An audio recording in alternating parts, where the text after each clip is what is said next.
저는 감히 무소불위의 이재명 대표를 가감없이 비판했다는 이유로 하위 10% 통보를 받았고, 지금까지 제가 민주당에서 일구고 싸워온 모든 것들을 다 부정당했습니다. 또한 지난 4년간 국민과 부천 시민을 위해 일했던 모든 것들이 이재명 대표를 비판했다는 이유로 모두 물거품이 되어 날아가 버렸습니다. 국민의 더 나은 삶을 위해 지역구를 누비고 밤낮을 바꿔가며 고군분투했던 4년이라는 시간이 단순히 이재명 대표를 비판했다는 이유로 아무 의정활동도 하지 않는 하위 10%의 의원이라고 평가절하되며 조롱당했습니다. 이제 민주당은 이러한 민주적 공당이 아니라 이재명 대표의 지배를 받는 전체주의적 사당으로 변모되었습니다.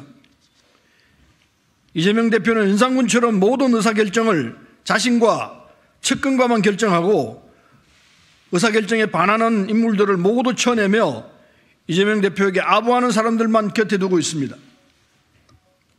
이제 민주당은 국민을 위해 어떤 정치를 해야 하느냐며 심도 있게 토론하는 것이 아닌 어떻게 아부해야 이재명 대표에게 인정받고 공천을 받을 수 있을 것인지만 고민하는 정당이 되어버렸습니다. 국민을 향한 다양한 목소리는 나오지 않고 이재명 대표를 향한 찬양의 목소리만 나오고 있습니다. 사랑하는 국민 여러분, 그리고 부천 시민 여러분, 윤석열 검찰 독재가 국민의 입을 막고 길을 닫으며 온갖 어리석은 짓을 저지르고 있습니다.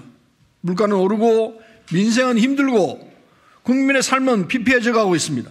하지만 지금의 민주당은 전혀 국민께 대안으로 인정받지 못하고 있습니다. 이러한 현실을 부끄러워해야 하지만 이재명 대표는 아무런 책임조차 느끼지 못하고 있습니다. 이재명 대표에게 정치는, 그리고 민주당은 자기 자신의 방탄을 위한 수단일 뿐입니다. 윤석열 정권에 고통받는 국민은 눈에 보이지 않고 그저 자신이 교도소를 어떻게 해야 가지 않을까만을 생각하며 당을 운영하고 있습니다. 사랑하는 국민 여러분, 그리고 부천 시민 여러분, 저는 이런 민주당을 이제 떠나고자 합니다. 국민이 아닌 이재명을, 민생이 아닌 개인의 방탄만을 생각하는 변질된 민주당에 저는 더 이상 남아 있을 수 없습니다. 이제 민주당에는 김대중 대통령의 가치, 노무현 대통령의 정신이 모두 사라졌습니다.